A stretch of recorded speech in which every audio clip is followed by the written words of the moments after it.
왜 아무리 쉬어도 피곤할까요? 왜 잠을 자도 개운하지 않을까요?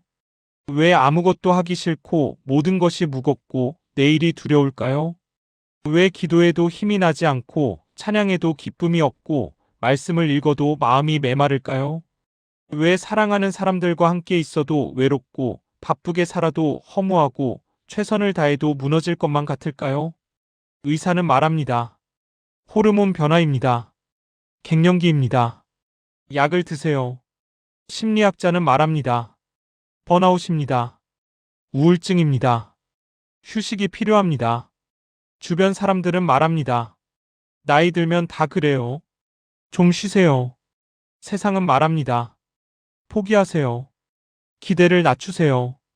받아들이세요. 그런데 2000년 전 로마 감옥의 차갑고 어두운 바닥에 앉은 한 사도가 있었습니다. 그는 매를 맞아 온몸이 상처투성이었습니다. 내일 죽을지도 모르는 상황이었습니다. 자유도 없고 미래도 없고 소망도 없어 보이는 그 자리에서 그가 편지를 썼습니다. 빌립보 교회 성도들에게 보내는 편지였습니다.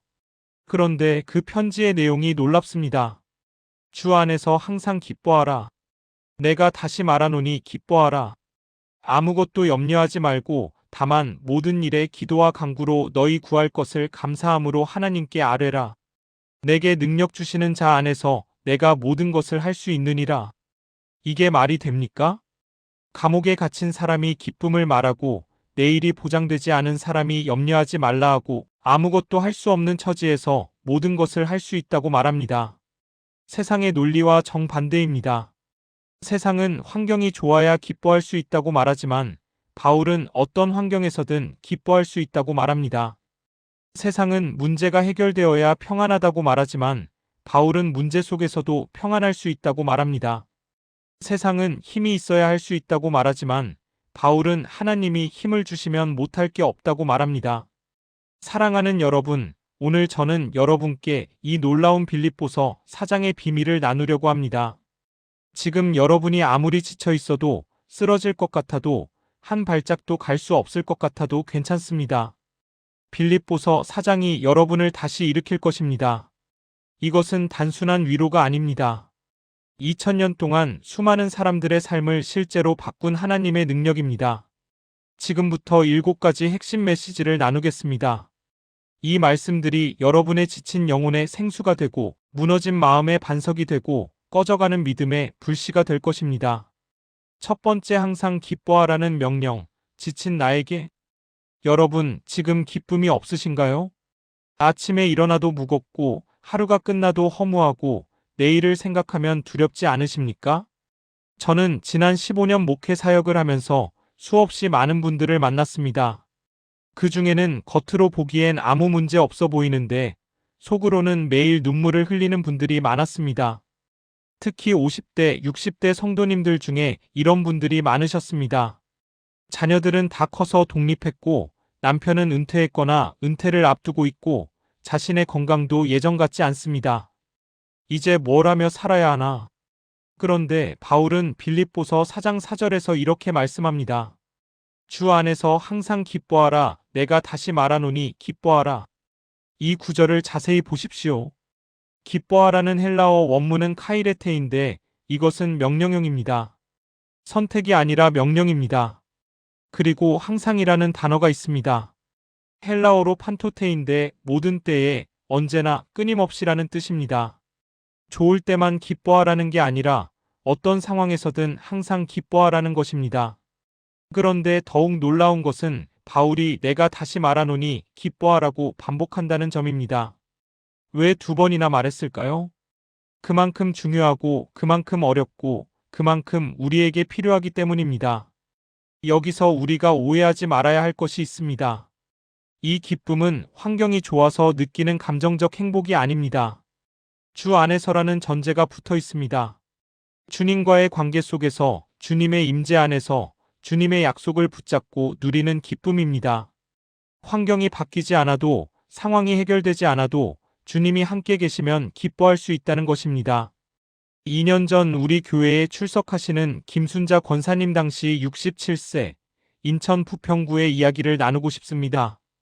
권사님은 남편이 갑작스러운 뇌출혈로 쓰러진 후 5년간 간병을 하셨습니다. 처음에는 남편이 회복될 거라는 희망이 있었습니다. 하지만 1년, 2년이 지나도 상태는 나아지지 않았습니다. 권사님은 매일 병원과 집을 오가며 남편을 돌보셨습니다. 밤에는 제대로 잠을 잘 수 없었습니다. 경제적으로도 어려워졌습니다. 자녀들도 각자의 삶이 있어 자주 오지 못했습니다. 권사님은 점점 지쳐갔습니다. 교회도 나오기 힘들어졌습니다. 기도도 하기 싫어졌습니다. 하나님, 왜 이러십니까? 저는 평생 주님만 섬기며 살았는데. 그렇게 3년이 지났을 때 권사님은 더 이상 버틸 수 없었습니다. 어느 날 새벽 병원 옥상에까지 올라갔습니다. 그때 핸드폰에서 알람이 울렸습니다. 매일 새벽 6시에 설정해둔 성경 말씀 알람이었습니다. 그날의 말씀이 바로 빌립보서 4장 4절이었습니다. 주 안에서 항상 기뻐하라. 내가 다시 말하노니 기뻐하라. 권사님은 그 자리에서 주저앉아 울었습니다. 주님, 어떻게 지금 이 상황에서 기뻐할 수 있습니까? 저에게는 기쁠 이유가 하나도 없습니다. 그런데 이상하게도 눈물을 흘리면서 이 말씀을 반복해서 읽었습니다. 주 안에서 항상 기뻐하라. 주 안에서 항상 기뻐하라. 그때 권사님의 마음에 한 가지 깨달음이 왔습니다. 아, 내가 기뻐해야 하는 이유는 환경이 좋아서가 아니라 주님이 나와 함께 계시기 때문이구나. 권사님은 그날부터 매일 아침 이 말씀을 고백하기 시작했습니다. 처음에는 아무 느낌도 없었습니다. 그냥 기계적으로 말씀을 읽었습니다. 하지만 1주일, 2주일이 지나면서 조금씩 변화가 일어났습니다. 여전히 남편의 상태는 변하지 않았습니다. 여전히 경제적으로 어려웠습니다. 여전히 몸은 피곤했습니다. 하지만 권사님의 마음에 작은 평안이 찾아왔습니다. 주님이 나와 함께 계시는구나. 주님이 나를 지키고 계시는구나. 한 달이 지나자 권사님은 다시 교회에 나오기 시작했습니다. 3개월이 지나자 새벽 기도회에도 참석하셨습니다. 6개월이 지나자 권사님의 얼굴에 미소가 돌아왔습니다. 1년이 지난 지금 권사님은 같은 처지에 있는 다른 환자 가족들을 위로하는 사역을 하고 계십니다. 권사님이 제게 이렇게 말씀하셨습니다. 목사님, 빌립보서 4장 4절이 제 인생을 바꿨어요. 환경은 하나도 안 바뀌었는데 제 마음이 완전히 바뀌었어요. 이제는 아침에 일어나면 감사부터 나와요. 주님이 오늘도 함께 계신다는 것만으로도 기쁘거든요. 사랑하는 여러분, 지금 저와 함께 이렇게 기도해 보시겠습니까? 사랑하는 하나님 아버지, 저에게 주 안에서 항상 기뻐하라고 명령하신 주님을 찬양합니다. 저는 지금 이 순간 주님께서 저와 함께 계심을 믿고 고백합니다. 제 환경이 바뀌지 않아도, 제 상황이 해결되지 않아도 주님이 계시면 기뻐할 수 있음을 믿습니다. 오늘부터 매일 아침 주 안에서 항상 기뻐하라는 말씀을 고백하게 하소서. 이 말씀이 제 입술의 고백이 되고 제 마음의 확신이 되고 제 삶의 능력이 되게 하소서. 예수님의 이름으로 기도합니다. 아멘. 이 기도를 매일 아침 고백해 보세요. 처음에는 느낌이 없을 수 있습니다. 하지만 계속 고백하세요. 하나님의 말씀은 살아있고 운동력이 있어서 여러분의 마음을 반드시 변화시킬 것입니다. 그런데 이렇게 기쁨을 누리려면 먼저 해결해야 할 것이 있습니다. 바로 염려입니다. 두 번째, 염려를 내려놓으라. 어떻게? 여러분은 지금 무엇을 염려하고 계십니까? 자녀들의 미래를 염려하고 계십니까? 건강을 염려하고 계십니까? 경제적인 문제를 염려하고 계십니까? 관계의 어려움을 염려하고 계십니까? 염려는 우리의 힘을 빼앗아갑니다. 밤잠을 빼앗고, 평안을 빼앗고, 기쁨을 빼앗고, 믿음까지 빼앗아갑니다. 의학적으로도 염려는 우리 몸에 스트레스 호르몬인 코르티솔을 과다 분비시켜 면역력을 떨어뜨리고 혈압을 높이고 소화 기능을 약화시킵니다. 그런데 바울은 빌립보서 4장 6절에서 이렇게 선포합니다. 아무것도 염려하지 말고 다만 모든 일에 기도와 간구로 너희 구할 것을 감사함으로 하나님께 아뢰라. 아무것도 염려하지 말고. 이 말씀을 원문으로 보면 메덴 메림나테인데 단 하나도 전혀 절대로 염려하지 말라는 뜻입니다. 작은 것도 큰 것도 과거도 미래도 아무것도 염려하지 말라는 것입니다. 다만 모든 일에, 헬라어로 엠판티인데 모든 것 안에서 각각의 일에서 하나하나마다라는 뜻입니다. 염려할 것이 있으면 염려하지 말고 기도하라는 것입니다. 기도와 강구로. 기도 프로슈케는 일반적인 기도를, 강구데에시스는 구체적인 필요를 아뢰는 기도를 의미합니다. 감사함으로. 이것이 핵심입니다. 감사하면서 기도하라는 것입니다. 아직 응답받지 못했어도, 아직 문제가 해결되지 않았어도 먼저 감사하라는 것입니다. 왜냐하면 하나님이 이미 들으셨고 가장 좋은 때에 가장 좋은 방법으로 응답하실 것을 믿기 때문입니다. 서울 송파구에 사시는 이영희 집사님 62세의 간증을 나누겠습니다. 집사님의 아들은 30대 후반이 되도록 결혼을 하지 않았습니다. 집사님은 매일 아들의 결혼 문제로 염려했습니다. 밤에 잠을 못 이룰 정도였습니다. 친구들이 모이면 손주 자랑을 하는데 집사님만 입을 다물고 있어야 했습니다. 그럴 때마다 가슴이 아팠습니다. 내가 뭘 잘못했길래? 우리 아들이 뭐가 부족하길래? 집사님은 점점 더 우울해졌습니다. 교회에 나와도 기쁨이 없었습니다. 기도에도 응답이 없는 것 같았습니다. 그러던 어느 날 새벽 기도회에서 목사님이 빌립보서 4장 6절 말씀을 전했습니다. 아무것도 염려하지 말고 다만 모든 일에 기도와 간구로 너희 구할 것을 감사함으로 하나님께 아뢰라. 집사님의 마음에 이 말씀이 깊이 박혔습니다. 아, 내가 염려만 하고 감사는 하지 않았구나. 집사님은 그날부터 기도 제목을 바꿨습니다.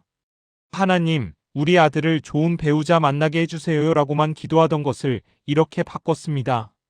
하나님, 우리 아들이 지금까지 건강하게 잘 자라준 것 감사합니다. 좋은 직장에서 성실하게 일하는 것 감사합니다. 착한 마음을 가진 것 감사합니다. 하나님께서 가장 좋은 때에 가장 좋은 배우자를 만나게 하실 것을 믿고 감사합니다. 처음에는 어색했습니다. 억지로 감사하는 것 같았습니다. 하지만 계속 이렇게 기도했습니다. 일주일이 지나자 집사님의 마음에 평안이 찾아왔습니다. 하나님이 알아서 하실 거야. 내가 걱정할 필요 없어.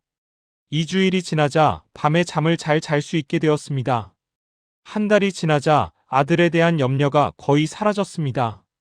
3개월이 지나자 집사님은 완전히 다른 사람이 되었습니다. 친구들 앞에서도 당당해졌습니다. 우리 아들은 하나님이 때가 되면 좋은 사람 만나게 하실 거예요. 그렇게 6개월이 지났을 때 놀라운 일이 일어났습니다. 아들이 직장 동료를 소개시켜 주겠다며 집으로 데려왔습니다. 그 여성은 독실한 크리스천이었고 아들과 나이도 비슷했고 성품도 매우 좋았습니다. 1년 후 두 사람은 결혼했습니다. 집사님이 제게 이렇게 간증하셨습니다. 목사님, 염려를 내려놓고 감사로 기도하니까 하나님이 일하시더라고요. 제가 염려하고 있을 때는 아무 일도 안 일어났는데 감사하기 시작하니까 하나님이 움직이셨어요. 실제로 연구 결과에 따르면 감사하는 사람은 뇌에서 도파민과 세로토닌이 분비되어 행복감이 증가하고 스트레스가 감소한다고 합니다. 하지만 더 중요한 것은 영적인 차원입니다. 염려는 하나님을 믿지 못하는 불신앙의 표현이지만 감사는 하나님을 신뢰하는 믿음의 표현입니다. 염려는 문제에 집중하지만 감사는 문제 뒤에 계신 하나님께 집중합니다. 사랑하는 여러분, 지금 저와 함께 이렇게 기도해 보시겠습니까? 전능하신 하나님 아버지, 아무것도 염려하지 말라고 명령하신 주님을 찬양합니다. 저는 지금 제 모든 염려를 주님 앞에 내려놓습니다. 자녀 문제, 건강 문제, 경제 문제, 관계 문제, 모든 염려를 주님께 맡깁니다. 그리고 감사함으로 기도합니다. 주님께서 가장 좋은 때에 가장 좋은 방법으로 응답하실 것을 믿고 감사합니다. 오늘부터 염려 대신 감사를, 불안 대신 평안을 선택하게 하소서. 예수님의 이름으로 기도합니다. 아멘. 이제 염려를 내려놓았으니 다음 단계로 나아가야 합니다. 세 번째, 하나님의 평강이 너희를 지키리라. 염려를 내려놓고 감사로 기도하면 어떤 일이 일어날까요? 빌립보서 4장 7절은 놀라운 약속을 선포합니다. 그리하면 모든 지각에 뛰어난 하나님의 평강이 그리스도 예수 안에서 너희 마음과 생각을 지키시리라. 그리하면 이것은 조건입니다. 아무것도 염려하지 말고 감사함으로 기도하면 그리하면 평강이 옵니다. 모든 지각에 뛰어난 헬라어로 휘페레쿠사 판타논인데 모든 이해를 초월하는 인간의 지각으로는 도저히 이해할 수 없는 이라는 뜻입니다. 이 평강은 우리가 이해할 수 없는 평강입니다. 환경이 안 좋은데도 평안하고 문제가 해결되지 않았는데도 평안하고 앞날이 불확실한데도 평안한 것입니다.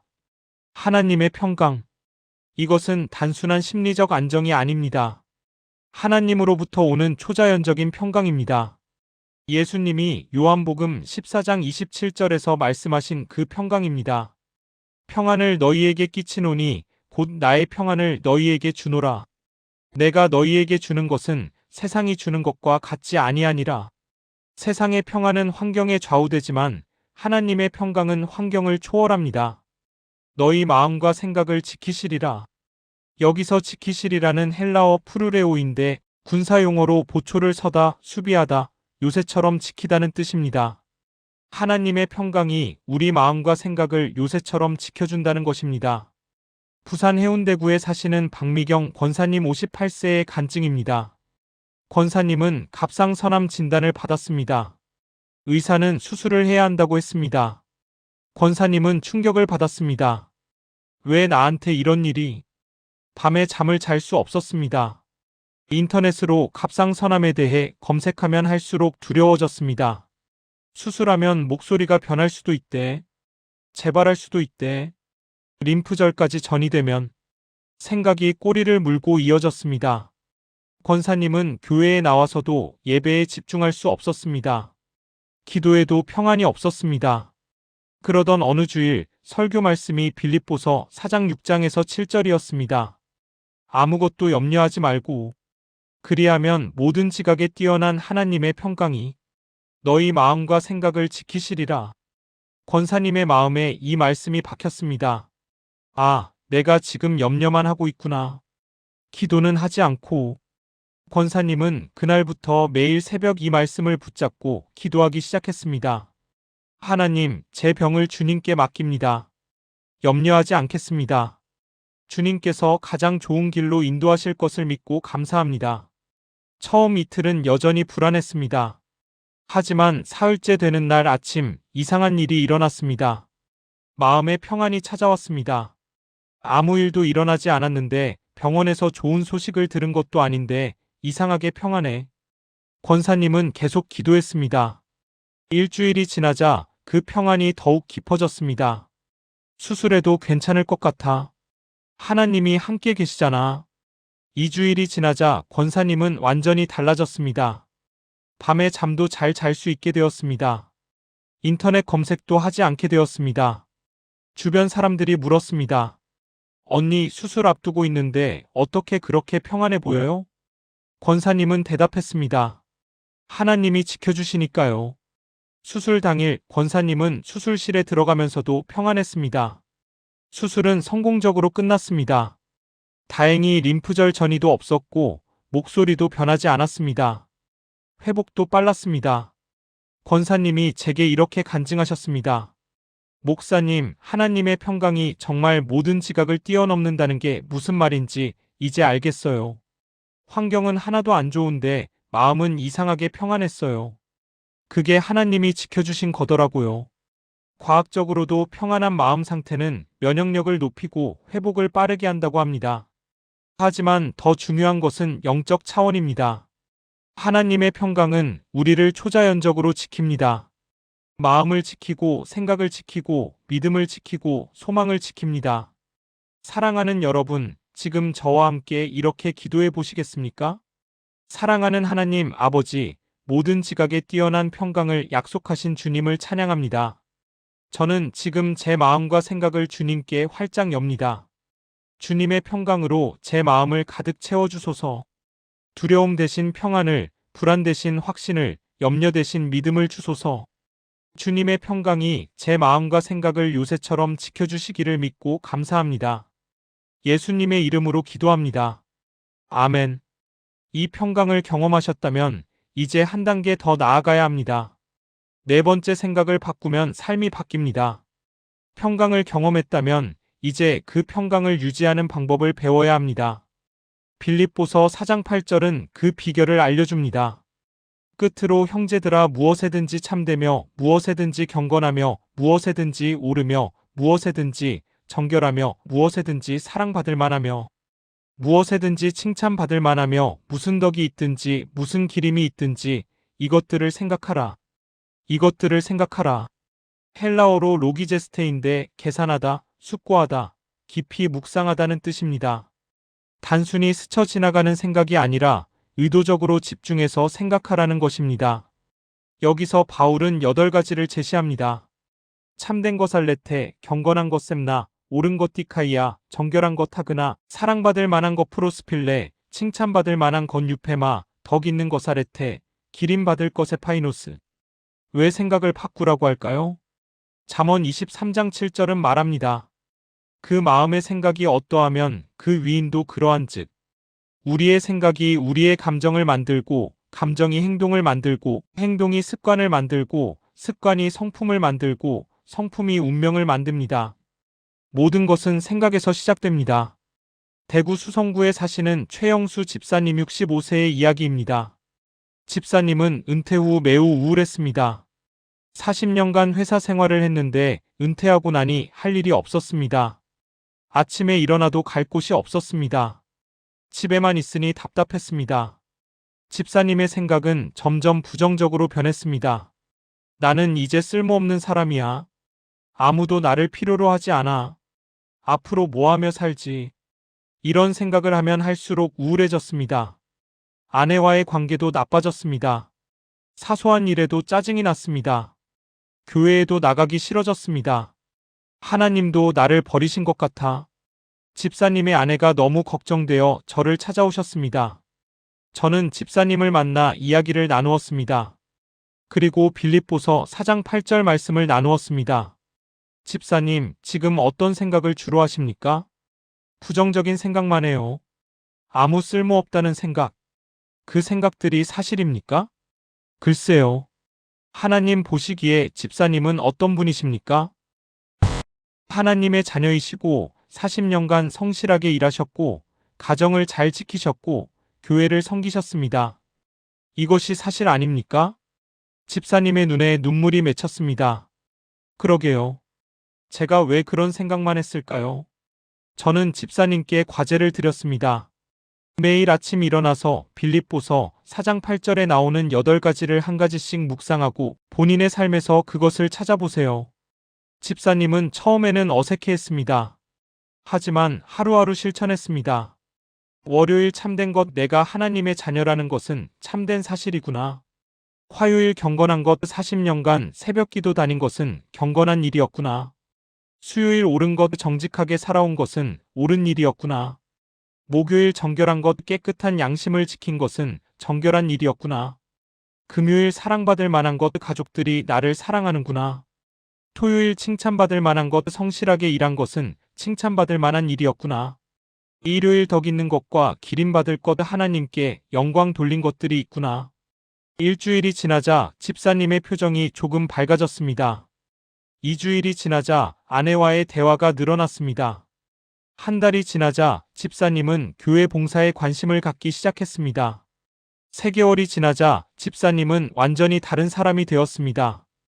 은퇴자 모임에서 리더가 되어 다른 은퇴자들을 격려하고 있었습니다. 6개월이 지난 지금 집사님은 매주 양로원을 방문해서 어르신들을 섬기고 계십니다. 집사님이 제게 이렇게 간증하셨습니다. 목사님, 생각을 바꾸니까 인생이 바뀌었어요. 환경은 똑같은데 제 마음이 완전히 달라졌어요. 이제는 감사할 것들이 보여요. 뇌과학자들의 연구에 따르면 인간의 뇌는 가소성 PLASTICITY에 있어서 생각 패턴을 바꾸면 뇌의 신경회로가 실제로 재구성된다고 합니다. 긍정적인 생각을 반복하면 긍정적인 신경회로가 강화되고 부정적인 생각을 반복하면 부정적인 신경회로가 강화됩니다. 하지만 더 중요한 것은 영적 진리입니다. 로마서 12장 2절은 말합니다. 너희는 이 세대를 본받지 말고 오직 마음을 새롭게 함으로 변화를 받아 하나님의 선하시고 기뻐하시고 온전하신 뜻이 무엇인지 분별하도록 하라. 마음을 새롭게 하는 것, 즉 생각을 바꾸는 것이 변화의 시작입니다. 사랑하는 여러분, 지금 저와 함께 이렇게 기도해 보시겠습니까? 전능하신 하나님 아버지, 참되고 경건하고 옳고 정결한 것을 생각하라고 명령하신 주님을 찬양합니다. 저는 지금 제 생각의 패턴을 주님께 드립니다. 부정적인 생각 대신 긍정적인 생각을, 불평 대신 감사를, 절망 대신 소망을 선택하게 하소서. 매일 아침 주님 안에서 참되고 아름다운 것들을 생각하게 하시고 그것이 제 마음과 삶을 변화시키게 하소서. 예수님의 이름으로 기도합니다. 아멘. 생각이 바뀌면 삶이 바뀝니다. 그런데 여기서 끝이 아닙니다. 5번째 자족하기를 배웠노라. 빌립보서 4장 11절 12절은 바울의 놀라운 고백을 담고 있습니다. 내가 궁핍함으로 말하는 것이 아니니라 어떠한 형편에든지 나는 자족하기를 배웠노니 나는 비천에 처할 줄도 알고 풍부에 처할 줄도 알아 모든 일 곧 배부름과 배고픔과 풍부와 궁핍에도 처할 줄 아는 일체의 비결을 배웠노라. 자족하기를 배웠노라. 헬라어로 에마톤 아우타르케스 에이나이인데 스스로 만족하는 법을 학습했다는 뜻입니다. 여기서 중요한 단어가 배웠노라입니다. 자족은 저절로 생기는 것이 아닙니다. 배워야 합니다. 훈련해야 합니다. 연습해야 합니다. 어떠한 형편에든지. 헬라어로 엔 호이스 에이미인데 내가 처한 그 어떤 상황에서든이라는 뜻입니다. 좋을 때도 나쁠 때도 풍족할 때도 부족할 때도 모든 상황에서 자족할 수 있다는 것입니다. 일체의 비결. 헬라어로 무에오인데 원래는 비밀의식에 입문하다는 뜻입니다. 자족에는 비밀이 있다는 것입니다. 그 비밀은 무엇일까요? 환경에서 만족을 찾는 것이 아니라 환경을 초월하는 주님 안에서 만족을 찾는 것입니다. 광주 북구에 사시는 정명숙 권사님 71세의 간증입니다. 권사님은 젊었을 때 매우 부유하게 사셨습니다. 남편이 사업을 성공적으로 했고 큰 집에 살았고 좋은 차를 타고 다녔습니다. 하지만 IMF 때 남편의 사업이 망했습니다. 집도 팔아야 했고 차도 팔아야 했고 작은 전셋집으로 이사했습니다. 권사님은 그때의 충격을 잊을 수 없다고 하셨습니다. 하루아침에 모든 것을 잃었어요. 친구들도 연락이 끊겼어요. 얼굴 들고 다닐 수가 없었어요. 권사님은 우울증에 걸렸습니다. 밤마다 울었습니다. 왜 우리에게 이런 일이? 예전이 너무 그리워. 교회는 계속 다녔지만 마음은 텅 비어 있었습니다. 그렇게 3년을 보냈습니다. 어느 날 새벽 기도회에서 목사님이 빌립보서 4장 11절 12절 말씀을 전했습니다. 어떠한 형편에든지 나는 자족하기를 배웠노니. 권사님의 마음에 이 말씀이 찔렀습니다. 아, 나는 풍부할 때는 감사했는데 궁핍할 때는 원망만 했구나. 권사님은 그날부터 자족을 배우기 시작했습니다. 쉽지 않았습니다. 매일 예전 생활이 생각났습니다. 하지만 권사님은 의도적으로 감사 제목을 찾기 시작했습니다. 집은 작지만 따뜻하네. 차는 없지만 걸으면 건강에 좋네. 돈은 적지만 건강은 있네. 친구는 떠났지만 가족은 있네. 처음에는 억지로 하는 것 같았습니다. 하지만 한 달, 2달, 석 달이 지나면서 변화가 일어났습니다. 권사님의 마음에 평안이 찾아왔습니다. 지금 이대로도 감사할 게 많구나. 6개월이 지나자 권사님은 완전히 달라졌습니다. 작은 것에도 감사하게 되었습니다. 길에서 만난 친구에게도 당당하게 인사할 수 있게 되었습니다. 1년이 지나자 권사님은 어려운 이웃을 돕기 시작했습니다. 나보다 더 어려운 사람들이 많더라고요. 3년이 지난 지금 권사님은 교회에서 가장 행복한 얼굴로 다니십니다. 권사님이 제게 이렇게 간증하셨습니다. 목사님, 이상한 게 뭔지 아세요? 지금 제가 더 행복해요. 예전에 돈 많고 큰 집 살 때보다 지금이 더 행복해요. 그때는 늘 부족하고 불만이었는데 지금은 늘 감사하고 만족해요. 자족을 배우니까 환경이 바뀌지 않아도 행복하더라고요. 심리학자들의 연구에 따르면 행복은 절대적 조건이 아니라 상대적 만족감에서 온다고 합니다. 소득이 늘어도 기대가 함께 늘어나면 행복하지 않지만 소득이 적어도 그것에 만족하면 행복하다는 것입니다. 하지만 더 중요한 것은 영적 진리입니다. 디모데전서 6장 6절은 말합니다. 자족하는 마음이 있으면 경건은 큰 유익이 되느니라. 자족은 단순히 심리적 기술이 아니라 영적 능력입니다. 주님 안에서만 가능한 초자연적 만족입니다. 사랑하는 여러분, 지금 저와 함께 이렇게 기도해 보시겠습니까? 사랑하는 하나님, 아버지, 자족하기를 배우라고 가르치신 주님을 찬양합니다. 저는 지금 제가 가진 모든 것에 감사합니다. 많든 적든 크든 작든 주님께서 주신 것에 만족합니다. 더 많은 것을 구하기보다 지금 있는 것에 감사하게 하시고 남과 비교하기보다 주님의 은혜를 세게 하소서. 어떤 형편에든지 자족하는 법을 배우게 하소서. 예수님의 이름으로 기도합니다. 아멘. 자족을 배웠다면 이제 마지막 단계로 나아갈 준비가 되었습니다. 6번째, 내게 능력 주시는 자 안에서. 빌립보서 4장 13절은 전 세계 크리스천들이 가장 사랑하는 구절 중 하나입니다. 내게 능력 주시는 자 안에서 내가 모든 것을 할 수 있느니라. 내게 능력 주시는 자. 헬라어로 토엔디나문토메인데 나에게 힘을 계속해서 주시는 분이라는 뜻입니다. 현재 진행형입니다. 지금도 이 순간에도 계속해서 능력을 주시는 것입니다. 모든 것을 할 수 있느니라. 헬라어로 판타이스키오인데 모든 것에 대해 강하다, 모든 것을 감당할 수 있다는 뜻입니다. 여기서 주의할 점이 있습니다. 이 구절은 내가 원하는 모든 것을 할 수 있다는 뜻이 아닙니다.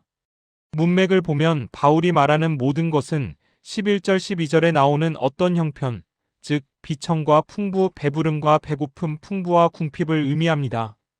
어떤 상황이 와도 그것을 감당할 수 있다는 것입니다. 그것도 내 힘으로가 아니라 내게 능력 주시는 자 안에서입니다. 춘천에 사시는 김철수 집사님 68세의 간증을 나누겠습니다. 집사님은 60세에 뇌졸중으로 쓰러지셨습니다. 오른쪽 팔다리가 마비되었습니다. 의사는 말했습니다. 완전히 회복되기는 어렵습니다. 재활치료를 열심히 하셔야 합니다. 집사님은 절망했습니다. 이제 끝났구나. 평생 이렇게 살아야 하나. 집사님은 원래 활동적인 분이셨습니다. 등산도 좋아하시고 골프도 치시고 교회 봉사도 열심히 하셨습니다. 그런데 이제는 혼자서 화장실도 가기 힘들었습니다. 집사님은 하루하루가 지옥 같았습니다. 차라리 죽는 게 낫겠다. 그런 생각까지 했습니다. 가족들이 재활치료를 권했지만 집사님은 거부했습니다. 무슨 소용이야? 어차피 안 돼. 그렇게 3개월이 지났습니다. 어느 날 교회 목사님이 병문안을 오셨습니다. 목사님은 집사님의 손을 잡고 기도하셨습니다. 그리고 빌립보서 4장 13절 말씀을 읽어주셨습니다. 내게 능력 주시는 자 안에서 내가 모든 것을 할 수 있느니라. 집사님은 울컥했습니다. 목사님, 저는 아무것도 할 수 없어요. 목사님이 말씀하셨습니다. 집사님, 이 말씀은 내 힘으로가 아니라 내게 능력 주시는 자 안에서라고 했습니다. 주님의 능력으로 하시는 겁니다. 그날 밤 집사님은 기도했습니다. 주님, 제 힘으로는 못합니다. 주님의 능력을 주세요. 다음 날부터 집사님은 재활치료를 시작했습니다. 처음에는 손가락 하나 움직이기도 힘들었습니다. 땀이 비 오듯 흘렀습니다. 몸은 말을 듣지 않았습니다. 하지만 집사님은 포기하지 않았습니다. 매일 아침 빌립보서 4장 13절을 읽고 재활치료를 시작했습니다. 주님, 오늘도 능력을 주세요. 일주일이 지나자 손가락이 조금 움직였습니다. 2주일이 지나자 팔을 조금 들 수 있었습니다. 한 달이 지나자 걸음마 연습을 시작할 수 있었습니다. 3개월이 지나자 혼자 걸을 수 있게 되었습니다. 6개월이 지나자 일상생활이 가능해졌습니다. 1년이 지나자 집사님은 교회에 나오셨습니다. 지팡이를 짚고 있었지만 스스로 걸어오셨습니다. 성도들이 박수로 환영했습니다. 집사님은 눈물을 흘리며 간증하셨습니다. 제 힘으로는 절대 불가능했습니다. 하지만 내게 능력 주시는 자 안에서 할 수 있었습니다. 2년이 지난 지금 집사님은 지팡이 없이도 걸으십니다. 완전히 회복된 것은 아니지만 일상생활에는 전혀 지장이 없으십니다. 집사님은 지금 같은 어려움을 겪는 환자들을 방문해서 격려하는 사역을 하고 계십니다. 포기하지 마세요. 주님께서 능력을 주십니다. 의학적으로도 재활치료에서 가장 중요한 것은 환자의 의지와 노력이라고 합니다. 하지만 더 중요한 것은 영적 능력입니다. 고린도후서 12장 9절은 말합니다. 내 은혜가 내게 족하도다. 이는 내 능력이 약한 데서 온전하여짐이라. 우리가 약할 때 하나님의 능력이 나타납니다. 우리가 할 수 없을 때 하나님이 하십니다. 사랑하는 여러분, 지금 저와 함께 이렇게 기도해 보시겠습니까? 전능하신 하나님 아버지, 내게 능력 주시는 자 안에서 모든 것을 할 수 있다고 약속하신 주님을 찬양합니다. 저는 지금 제 연약함을 인정합니다. 제 힘으로는 할 수 없습니다. 하지만 주님의 능력으로는 할 수 있음을 믿습니다. 오늘도 저에게 능력을 주시고 제가 감당해야 할 모든 것을 감당하게 하소서. 주님의 능력이 제 약함 가운데 온전히 나타나게 하소서. 예수님의 이름으로 기도합니다. 아멘. 이제 마지막 약속을 나눌 차례입니다. 7번째, 나의 하나님이 모든 쓸 것을 채우시리라. 빌립보서 4장의 대미를 장식하는 놀라운 약속이 19절에 있습니다. 나의 하나님이 그리스도 예수 안에서 영광 가운데 그 풍성한 대로 너희 모든 쓸 것을 채우시리라. 나의 하나님. 바울은 하나님이라고 하지 않고 나의 하나님이라고 했습니다. 개인적이고 친밀한 관계를 강조하는 것입니다. 모든 쓸 것. 헬라어로 파상크레이안 후몬인데 너희의 모든 필요라는 뜻입니다. 원하는 것이 아니라 필요한 것입니다. 육체적, 정서적, 영적 모든 필요를 의미합니다. 채우시리라. 헬라어로 플레로세이인데 미래형입니다. 반드시 채우실 것이라는 약속입니다. 영광 가운데 그 풍성한 대로. 하나님의 풍성함의 기준은 우리의 능력이 아니라 하나님의 영광입니다. 하나님이 얼마나 풍성하신 분이신지 그 기준으로 채우신다는 것입니다. 전주에 사시는 이수진 권사님 64세의 마지막 간증을 나누겠습니다. 권사님은 남편을 암으로 잃었습니다. 남편이 투병하는 동안 모든 재산을 병원비로 썼습니다. 남편이 세상을 떠난 후 권사님에게는 빚만 남았습니다. 은행 대출, 친척에게 빌린 돈, 병원비. 권사님은 60세에 혼자가 되었습니다. 자녀들도 각자 생활하느라 바빴습니다. 권사님은 식당에서 설거지 일을 시작했습니다. 하루 8시간, 주 6일을 일했습니다. 몸은 힘들었지만 빚을 갚아야 했습니다. 매달 월급을 받으면 빚부터 갚았습니다. 그러면 생활비가 부족했습니다. 권사님은 한 끼를 거르기도 했습니다. 겨울에는 난방을 아껴야 했습니다. 권사님은 울면서 기도했습니다. 주님, 언제까지 이렇게 살아야 합니까? 그러던 어느 주일 설교 말씀이 빌립보서 4장 19절이었습니다. 나의 하나님이 너희 모든 쓸 것을 채우시리라. 권사님은 이 말씀을 붙잡고 매일 기도하기 시작했습니다. 하나님, 제 모든 필요를 채워주실 것을 믿습니다. 처음 한 달은 아무 변화가 없었습니다. 여전히 빚이 있었고, 여전히 가난했고, 여전히 힘들었습니다. 하지만 권사님은 계속 기도했습니다. 2개월째 되는 어느 날 식당 주인이 권사님을 불렀습니다. 권사님, 일 정말 열심히 하시네요. 월급을 올려드릴게요. 권사님은 감사했습니다. 3개월째 교회 집사님 한 분이 권사님께 다가왔습니다. 권사님, 우리 집에서 청소 좀 해주실 수 있으세요? 주 2회만요. 권사님은 식당 일 외에 추가 수입이 생겼습니다. 6개월째 또 다른 집사님이 부탁했습니다. 권사님, 우리 어머니 간병 좀 해주실 수 있으세요? 권사님의 수입이 더 늘어났습니다. 1년이 지나자 권사님은 빚의 절반을 갚았습니다. 2년이 지나자 모든 빚을 다 갚았습니다. 3년이 지난 지금 권사님은 작은 집을 장만하셨습니다. 전세가 아니라 자기 집입니다. 작은 원룸이지만 권사님은 너무 감사했습니다. 권사님이 제게 눈물로 간증하셨습니다. 목사님, 하나님이 정말 제 모든 쓸 것을 채워주셨어요. 제가 원하는 대로는 아니었어요. 하지만 제가 필요한 것은 하나도 부족함이 없었어요. 때로는 기적적으로, 때로는 사람을 통해서 하나님이 채워주셨어요. 더 놀라운 것은 권사님의 변화였습니다. 권사님은 이제 가난한 이웃을 돕는 사역을 하고 계십니다. 제가 받은 은혜를 나누고 싶어요. 매달 수입의 10분의 1은 꼭 어려운 이웃을 위해 씁니다. 권사님이 말씀하셨습니다. 이상하게도 나누면 나눌수록 더 풍성해져요. 하나님이 채워주시니까요. 성경은 분명히 약속합니다. 마태복음 6장 33절은 말합니다. 그런즉 너희는 먼저 그의 나라와 그의 의를 구하라 그리하면 이 모든 것을 너희에게 더하시리라. 하나님을 먼저 구하면 필요한 모든 것을 채워주신다는 약속입니다. 사랑하는 여러분, 지금 저와 함께 이렇게 기도해 보시겠습니까? 사랑하는 하나님 아버지, 나의 모든 필요를 채워주시겠다고 약속하신 주님을 찬양합니다. 저는 지금 제 모든 필요를 주님께 아뢰옵니다. 주님께서 영광 가운데 그 풍성한 대로 채워주실 것을 믿습니다. 제가 원하는 대로가 아니라 주님의 뜻대로, 주님의 때에, 주님의 방법으로 채워주소서. 그리고 제가 받은 은혜를 다른 사람들과 나누는 통로가 되게 하소서.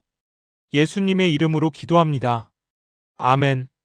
사랑하는 여러분, 이것이 7가지 포인트의 마지막입니다. 하지만 끝이 아닙니다. 지금까지 나눈 빌립보서 4장의 놀라운 7가지 말씀을 하나의 기도로 드리겠습니다. 사랑하는 여러분, 함께 기도하시겠습니까? 전능하신 하나님 아버지, 오늘 이 시간 빌립보서 4장의 놀라운 약속들을 주심에 감사드립니다. 주 안에서 항상 기뻐하라고 명령하시고 아무것도 염려하지 말고 감사함으로 기도하라 하시고 모든 지각에 뛰어난 평강으로 우리를 지키시겠다 약속하시고 참되고 경건한 것을 생각하라 가르치시고 자족하기를 배우라 훈련시키시고 내게 능력 주시는 자 안에서 모든 것을 할 수 있다 선포하시고 우리의 모든 쓸 것을 채우시겠다 약속하신 주님을 찬양합니다. 저는 오늘 이 7가지 약속을 제 것으로 붙잡습니다. 주 안에서 항상 기뻐하겠습니다. 환경이 바뀌지 않아도 상황이 해결되지 않아도 주님이 함께 계시면 기뻐할 수 있음을 고백합니다. 아무것도 염려하지 않겠습니다. 모든 염려를 주님께 맡기고 감사함으로 기도하겠습니다. 주님의 평강이 제 마음과 생각을 요새처럼 지켜주실 것을 믿습니다. 제 생각을 바꾸겠습니다. 부정적인 생각 대신 참되고 경건하고 아름다운 것을 생각하겠습니다. 자족하기를 배우겠습니다. 어떤 형편에든지 주님 안에서 만족하겠습니다. 내게 능력 주시는 자 안에서 모든 것을 할 수 있음을 믿습니다.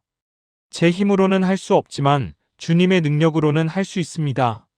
나의 하나님께서 제 모든 쓸 것을 채워주실 것을 믿습니다.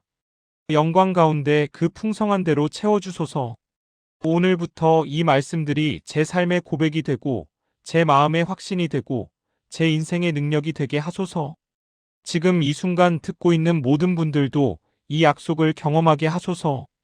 지친 영혼에게는 기쁨을, 염려하는 마음에게는 평안을, 절망하는 자에게는 소망을, 약한 자에게는 능력을, 가난한 자에게는 풍성함을 주소서. 빌립보서 4장이 우리 모두를 다시 일으키는 능력이 되게 하소서. 살아계신 예수 그리스도의 이름으로 기도합니다. 아멘. 사랑하는 성도 여러분, 지금까지 빌립보서 4장의 7가지 핵심 메시지를 나누었습니다. 첫째, 주 안에서 항상 기뻐하십시오.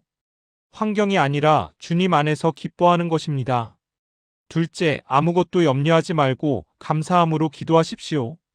염려를 내려놓고 감사로 기도하면 평안이 옵니다.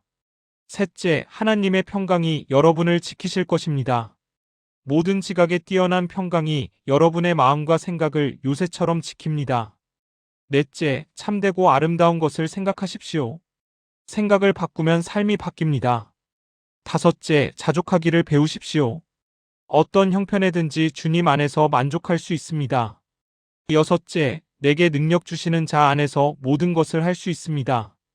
우리가 약할 때 하나님의 능력이 나타납니다. 일곱째, 하나님이 여러분의 모든 쓸 것을 채우실 것입니다. 영광 가운데 그 풍성한 대로 채워주십니다. 이 7가지 약속은 단순한 이론이 아닙니다. 2000년 동안 수많은 사람들의 삶을 실제로 바꾼 하나님의 능력입니다. 지금 이 순간에도 여러분을 바꿀 수 있는 살아있는 말씀입니다. 오늘 하루도 빌립보서 4장의 말씀을 붙잡고 사시기 바랍니다. 아침에 일어나면 주 안에서 항상 기뻐하라를 고백하십시오. 염려가 찾아오면 아무것도 염려하지 말고 감사함으로 기도하라를 기억하십시오. 불안할 때는 하나님의 평강이 나를 지키신다를 선포하십시오. 부정적인 생각이 들 때는 참되고 아름다운 것을 생각하라를 적용하십시오. 불만족스러울 때는 자족하기를 배우라를 연습하십시오. 힘들 때는 내게 능력 주시는 자 안에서 모든 것을 할 수 있다를 믿으십시오. 부족함을 느낄 때는 하나님이 모든 쓸 것을 채우신다를 기대하십시오. 이 말씀이 여러분의 입술의 고백이 되고 마음의 확신이 되고 삶의 능력이 되기를 축복합니다. 오늘 이 말씀이 도움이 되셨다면 아래 좋아요 버튼을 눌러주시고 구독과 알림 설정도 부탁드립니다. 그리고 댓글로 여러분의 간증을 나눠주세요. 나도 빌립보서 4장으로 이렇게 변화되었다는 간증을 듣고 싶습니다. 여러분의 간증이 다른 분들에게 큰 힘이 될 것입니다. 오늘 하루도 주님의 은혜가 여러분과 여러분의 가정에 충만하시기를 축복합니다. 지쳐 쓰러질 듯해도 빌립보서 4장이 여러분을 다시 일으킬 것입니다. 주님의 이름으로 축복합니다. 평안하십시오.